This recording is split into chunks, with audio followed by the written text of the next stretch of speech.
गया है कि दुख को जानना चाहिए, हेतु को जानना चाहिए और जो हमारे हेतु हैं उनको नष्ट करना चाहिए।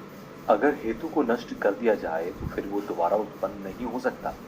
अगर एक बार आपने अपने निरोध को प्राप्त कर लिया तो फिर दोबारा उसे प्राप्त करने की ज़रूरत नहीं है।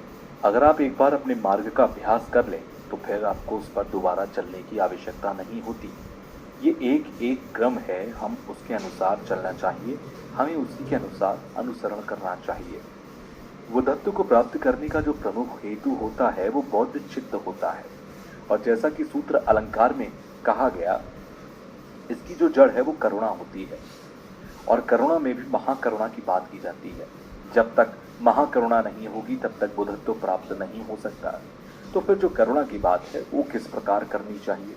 इस प्रकार से जो लोग बहुचक्र में हैं, जो लोग दीन हैं, दुखी हैं, वो लोग दुख से मुक्त हो जाएं, इस प्रकार की सोच हमारे अंदर होनी चाहिए। भविष्य में वो नष्ट हो जाए, इस प्रकार की सोच होनी चाहिए। दुख से मुक्त होने की खास बात है, जो हमारे संस्कार दुख हैं उससे मुक्त हो जाए, इस तरह की प्रार्थना करनी चाहिए। तो उनके बारे में परिचय होना चाहिए, जानकारी होनी चाहिए। तो जब इनसे नष्ट होना चाहते हैं तो हमारे अंदर वैराग्य की भावना उत्पन्न होनी चाहिए, क्योंकि हमारे अंदर मेरे आत्म का स्वभाव होता है, उससे मुक्त हो ऐसा सोचना चाहिए। तो जैसा कहा गया है कि हमारे लिए सबसे महत्वपूर्ण चित्त वैराग्य का चित्त होना चाहिए। इस प्रकार से बोधि चित्त में करुणा उत्पन्न होने के लिए अगर हेतु के बारे में सोचें तो यह हमारी शून्यता का सिद्धांत पर आ जाता है, क्योंकि हम सभी लोग बुद्धत्व को प्राप्त करना चाहते हैं और ऐसी कल्पना भी करते हैं। अंत